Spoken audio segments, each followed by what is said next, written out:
It glittered as if it promised a new life to anyone who walked in. The vast casino hall on the west side of Manhattan held the light cold and assured, throwing it off polished marble and glass beams.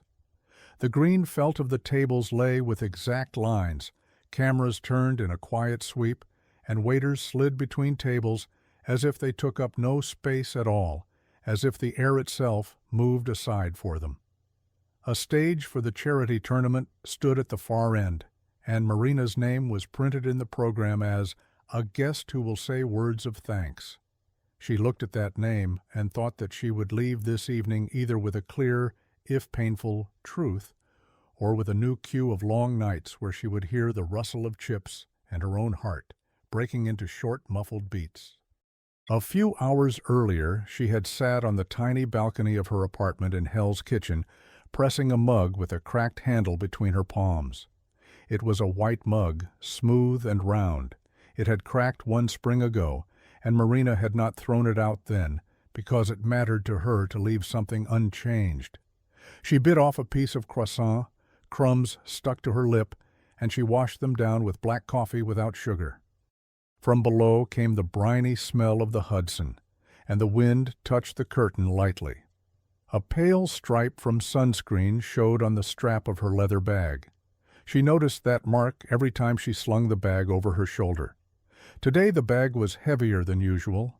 Inside lay printed bank statements, emails in which casino managers promised her compliments and handy credit lines, several receipts from recent losses, a neatly saved card with the schedule of the support group they had recommended to her, and her employee badge, because the habit of filing everything kept her level.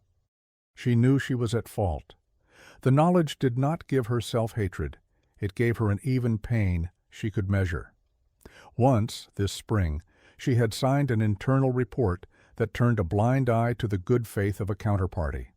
She signed it after a night when, in a private room on 54th Street, she had put too much on red, and then again, and again, and again.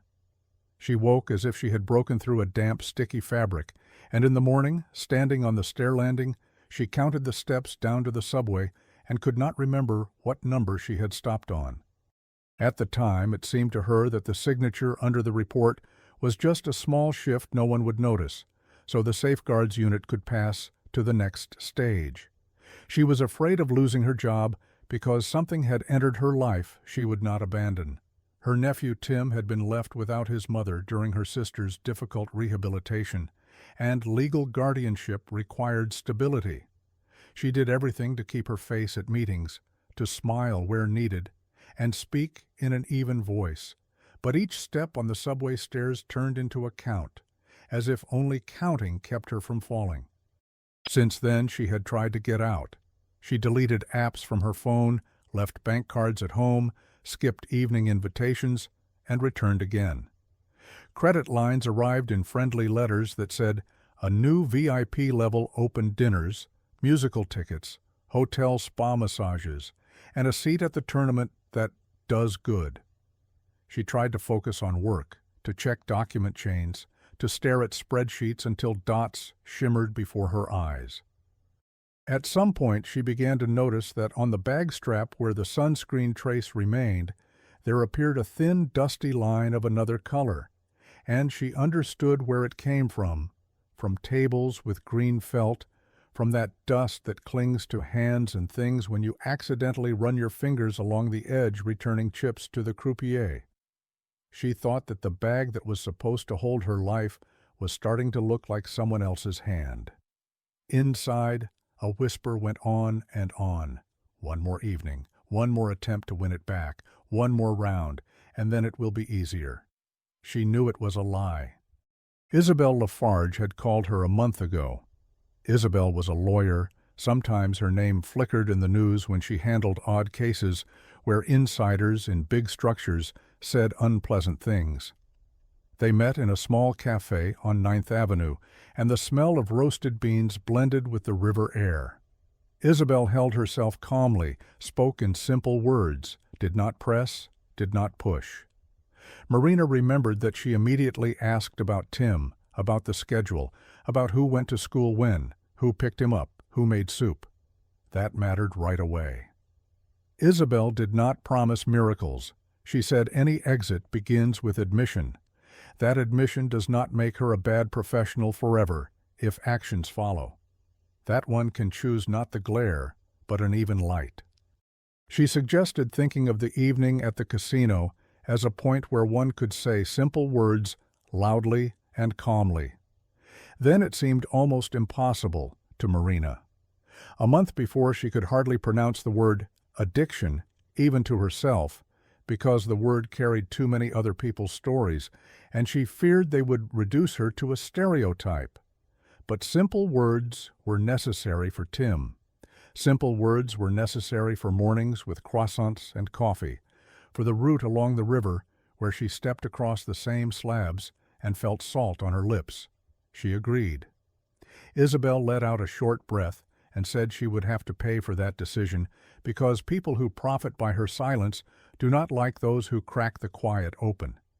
What followed was an assembly line kind of preparation that made Marina's head spin, but not the way it spun at the turnstile. She gathered documents, printed statements, searched out emails in which the casino manager addressed her by name and promised that comps would cover part of the debt if she agreed to spend a couple of evenings at visible tables. She found screenshots of bank texts in the night where the numbers looked like coordinates because there was no life in them, only minus signs and dates. She laid out the tournament cards, red and gold, and the smiles of people who stood beside her in photos and felt disgust at her own expression. It held satisfaction and fatigue. In the evening, she took off her blazer and went to the stove, thawed vegetable broth, added chopped carrots and onions, shook in a bit of salt, and steam rose like permission. In that moment, when the kitchen held the quiet sound of simmering, she thought that soup kept a person alive better than an evening flash of wagers. For the first time in a long time, she wrote a short plan of steps on paper, treatment program on Mondays and Thursdays, refusal of VIP cards, a notice to the regulator, a conversation with her boss that should not become a scandal, an explanation to her family of what was happening, and a cautious talk with Nico, with whom she had been silent for 6 months. Nico worked as an engineer at the Brooklyn shipyard. He once said he loved mechanics because everything there followed laws and did not try to manipulate. She was not sure she wanted to see him in the casino hall, but New York had a way of bringing people together in the most incompatible places.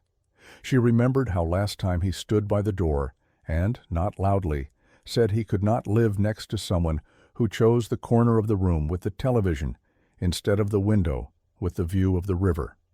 He left evenly, packing his things, and his steps on the stairway held no anger.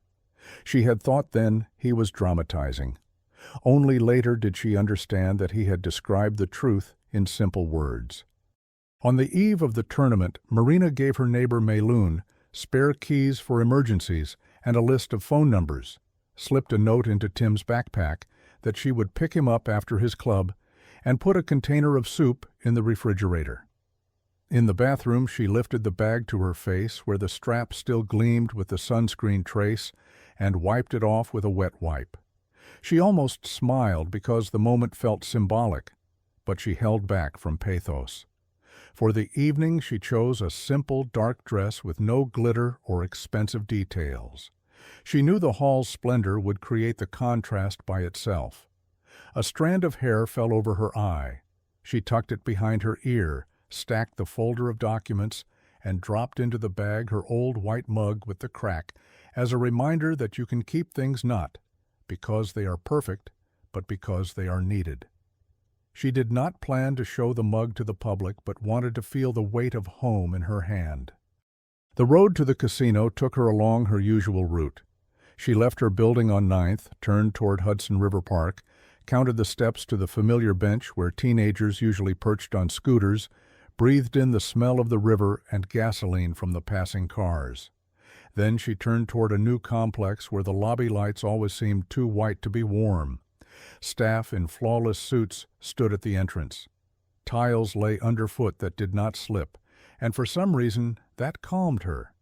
She counted the steps out of habit, though there were few stairs here, and caught herself feeling that the rhythm of counting gave her footing. Her name at the registration desk produced an even reaction. They gave her an access wristband, offered her a glass of water. The water trembled in the glass because of the noise, not her hands. She walked along the tables, caught the eye of a croupier who recognized her and nodded almost imperceptibly. Her heart answered not with alarm, but with muscle memory. She stopped for a second and looked at her palms. They were dry, and she felt relief. Sobriety made skin different. High on the wall hung the tournament schedule. The city charity fund she worked for was listed among the beneficiaries. Many used this, and it was unpleasant. The names of guests, the expected sum of contributions, the size of the media pool. She checked her phone. A message from Isabel was short. It reminded her about breathing and that a word could be spoken calmly. She pictured Isabel sitting in a dressing room, though lawyers do not use dressing rooms, and she smiled inwardly at her own cliché. Then she exhaled. Patrick Bove appeared as if from the other side of the light. He knew how to hold a room. His gestures were economical, his smile precisely fitted like the shirt cuffs peeking from his jacket. He went up to people, touched an elbow, inclined his head. He held a list of guests and a donor deck that spoke of responsible gaming and social responsibility.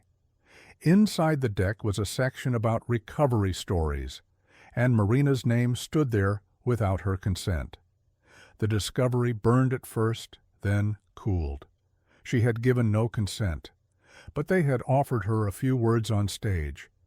She knew it was not an offer, but a script, to show a woman with clear eyes and a light smile who would say the casino is part of the city, culture, donors, charity. Then the room would applaud. Another sponsor would happily raise his pledge. Why he needed this scene was clear. He needed a shop window where frailty looks cosmetically corrected and addiction looks like a temporary episode. He needed the brand of his house of games as also a house of good deeds. He needed silence, sealed in well-worded press releases. She needed a different scene, and different scenes rarely align without a crack. Marina made a circuit of the hall. She saw reporters recording faces, saw fund investors who supported a public housing program, and at the same time smiled at Patrick as if he were part of their family tradition. She noticed two staffers from her fund's compliance unit.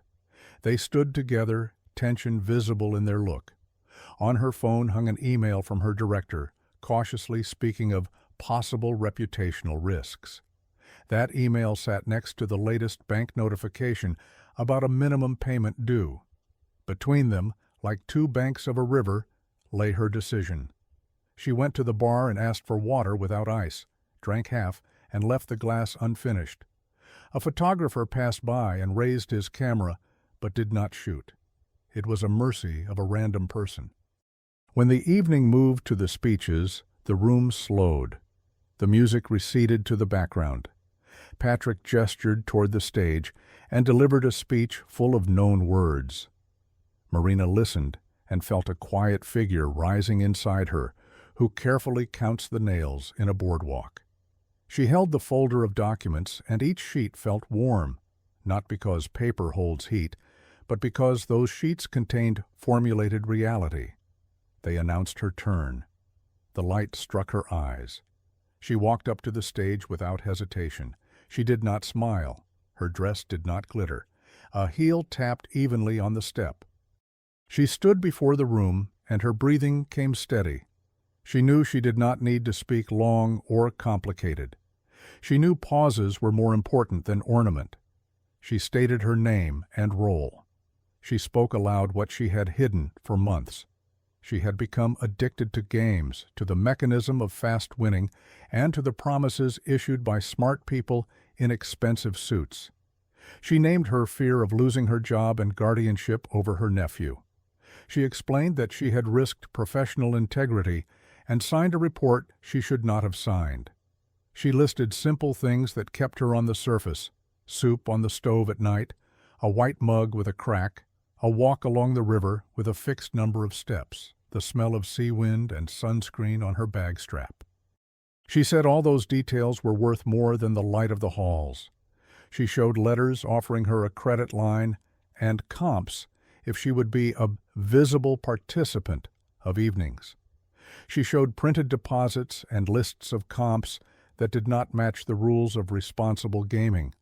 She showed a message where the manager proposed to close part of her debt with bonuses on the condition that she speak at the next tournament and tell of a path of overcoming. She said she was grateful to those who did not turn away, but that she rejected her old cards and VIP status, transferred the remaining deposit to a charity, was joining a treatment program, formally notified the regulator and her department, and would return all gifts she had received these past months. She said she knew she would lose part of her former life. She said she accepted that. She ended with a short phrase that held more decision than drama. At first the room was silent. The silence was not empty. Small mechanisms shifted on people's faces. Someone dropped their eyes. Someone calculated how it would echo in reports. Reporters lifted their phones. One investor Marina had seen at many meetings took a step back. Another stepped forward. Patrick kept his smile, but the smile looked like a stencil laid over a different picture. He tried to steer the sound back into the familiar line of gratitude, but the documents in Marina's hands were not rhetoric. They were numbers and a signature, dates and emails sent from his office. On the big screen prepared for donor names appeared a scan of her correspondence with the VIP host, because Isabel had arranged things with the tech crew, and that moment had been legally vetted. There, in the message, was the line that broke the world into before and after. We'll open a credit line, cover part. We just need you to go on stage and say, everything is fine. The scroll showed dates and sums. They sounded louder than the music. In that lay a simple logic.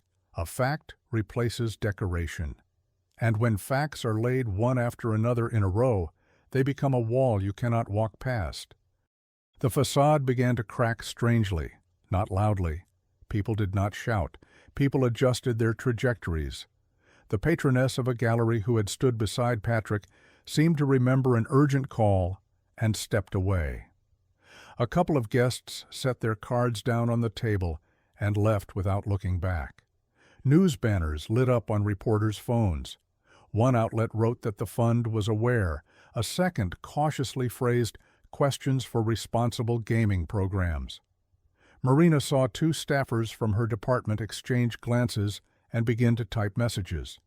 She did not know what exactly they wrote, but wanted the words to be precise, not sharp for the sake of sharpness. Her speech was not a war. It did not aim to humiliate. It aimed to name. She became an adult not because she stood under the lights, but because she stopped hiding a simple truth. She understood consequences awaited. The regulator would request the correspondence. The fund's press office would craft text that used the words inquiry and temporary suspension. The director would call her into the office and say that in such circumstances a leave was necessary. She would argue inside herself, but not with the fact. She would call her sister and explain that she would cope. Isabel would stay nearby while they prepared letters and then step back, because lawyers have their own boundary. Nico would answer briefly, without drama. He would say with his mind, not out loud, that he was glad she had come back to the shore. And she would understand that in this city, the shore is not always the waterfront. Sometimes it is a quiet kitchen where soup murmurs. The evening continued by inertia, like a train that has begun to brake, but has not yet stopped. Some laughed louder than usual to compensate for the emptiness. Some drank water in small sips. Patrick kept his face, but his allies retuned their inner tuning forks. Maybe he would survive the evening with no visible losses. Maybe he would change tone, embrace the right people, promise new initiatives. That was his path. Marina had another. She returned her wristband at the desk, stepped outside, and suddenly noticed the air smelled sharper than in the hall. She walked her familiar route along the Hudson. The wind drew cold strokes on her skin. She tucked her hair under her collar. She counted the steps to the nearest bench and sat down. The sky over New York was always busy with light, but unoccupied spaces still remained in it. Home met her with the hum of the elevator and a dark corridor. In the kitchen were washed dishes, a pot of vegetable soup, and the white mug with the crack. She turned on the tap and set a glass of water on the table. She opened the refrigerator, took out the container, lifted the lid, and set the pot on a low flame. Steam rose from under the lid. She sliced a piece of bread and put it on a plate. Life returned into the digital quiet of the phone with notifications. The first was a short reply from Isabel. It held the word proud, but she caught herself and reined in the pathos because she understood pride as a tricky thing. The word done mattered more to her. The second was an email from the fund's internal services about temporary suspension and the start of an internal review. It was dry and honest. Third came a notification that the regulator had accepted her filing and would assign a contact person. Fourth was a text from her sister with much crumpled warmth and gratitude that things were being called by their names. She read and felt her head loosen. She knew anxious days lay ahead. She knew the urge to walk into a hall again might grab her unexpectedly in the calmest moment. She had already saved the support group schedule so she would not decide alone. The soup simmered. She turned off the heat and rested the ladle on a wooden stand. She poured the soup into a bowl. It was simple: carrots, onions, a little garlic, herbs. It smelled like home. She sat at the table, lifted the spoon to her lips, and saw on her wrist a faint trace where the bag had rubbed. There was no more sunscreen on the strap. She knew it was a small thing, but small things held the footing. Children's drawings by Tim hung on the wall. There were boats and a bridge he drew in heavy lines. She suddenly realized the bridges in his pictures always rested on solid piers, and she smiled. The room grew as quiet as it does after the right door is shut. The night gave her several hours of sleep. In the morning she woke before the alarm. New York was in the gray light, starting the day without her and with her. She dressed, put on sneakers instead of heels, slipped the folder of documents into her bag, though they were not needed that day. She set the cracked mug on the table. She found a sheet of paper and wrote a short sentence. This does not erase the past, but it returns the right to live without deafening glare and to choose sobriety every day. She placed the sheet in a kitchen drawer because she did not like motivational notes in plain view. Then she left, locked the door, called the elevator, and rode down. On the stair landing, she caught herself counting steps and did not stop herself. Her habits were part of her structure. The workday began with a short meeting with her director. He spoke calmly and professionally. She heard legal phrases. She did not argue with the necessity. She asked to keep part of her projects remotely while the review was underway. She proposed a list of steps: counseling, groups, expense monitoring. She spoke without ornament because ornament here broke accuracy. The director nodded. There was more human in his eyes than in the email. A colleague from compliance asked whether she needed help with documents for the regulator, and Marina agreed. Someone averted their gaze in the corridor. Someone paused a second to wish her strength. That is how a day was built. After work, she picked up Tim. He walked beside her, telling her about a teacher who had shown a map of the world and said, "New York is a city of bridges." She listened and thought that truth is sometimes simple. At home, they reheated soup. The bread crackled. She set the mug for Tim even though she knew he preferred a glass, and corrected herself, pouring it over. Her eyes caught the drawing of the bridge, and she said without words that she saw it. In the evening, she went to a support group meeting in the church basement on the corner. It smelled of coffee and paper there. Old chairs creaked. People spoke in simple phrases. Each spoke about their own. She listened. When it was her turn, she told her story without names and titles because within those walls, content mattered more than the outside. She said a handful of sentences in an even voice. Inside there was no effect of a stage, but there was the effect of presence. She understood addiction does not disappear by silence. She understood admission is not a performance, but a tool. She saved the next meeting in her phone. Days went one after another, like the subway schedule. Sometimes headlines carried her back to that casino. Sometimes a journalist called, and she said she would not comment outside the official process. Isabel held the frame. The regulator phoned to clarify details. Patrick spoke in the news about responsibility and announced new programs. She did not watch the interview to the end. She did not need to refill her stock of irritation. She needed to refill her stock of simple actions, a 1-minute stretch in the morning, lunch at the same hour, the route along the river, steam in the kitchen, a ledger of expenses in a notebook, a schedule on the wall with a column for group. Sometimes she thought she was boring. Then she remembered how boring a sturdy bridge can look. That calm became a good quality. One day she met Nico at the corner of 43rd. He carried a toolbox. They stopped and traded short phrases without a scene. He asked with his eyes how she was. She answered in the same way. Between them was the simplicity of people who once made a right difficult choice. He said he was glad she had made it out. She nodded. They did not set a date. It was one of those cases where neutral ground is stronger than promises. At the end of the month, the fund published a press release. It spoke of a temporary suspension and an independent assessment of the internal process. There was a phrase thanking employees for their willingness to admit mistakes and correct them. She did not know whether they thought of her when they wrote that, but it felt like movement in the right direction.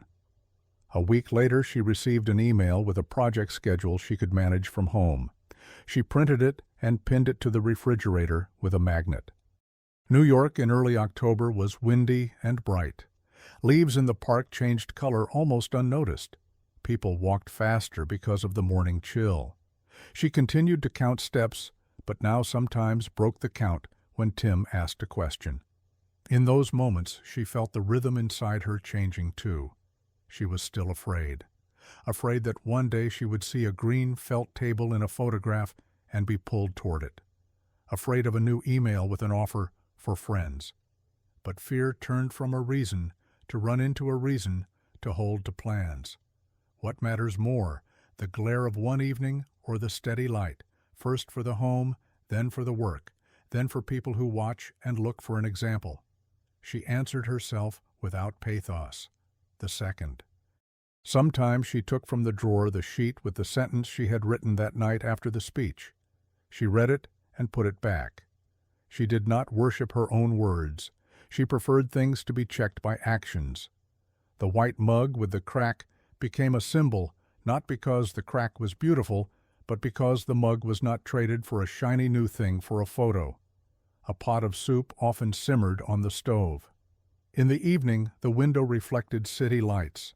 The bag stayed leather, but no foreign dust settled on the strap anymore. That evening at the casino, she said what she had to say. It did not erase the past. It did not immediately return everything she had lost. But it returned footing. It returned the ability to choose. It brought back into the home an ordinary kitchen where there is room for a simple bowl of soup, a clean spoon, and a mug long familiar and still needed. It restored the right to walk her route along the Hudson without veering into doors with bright signs. And it returned to Tim and Aunt, who hears him to the end, not only to the pause between bets. There was no victory hymn in this, there was work. And that work continued every day.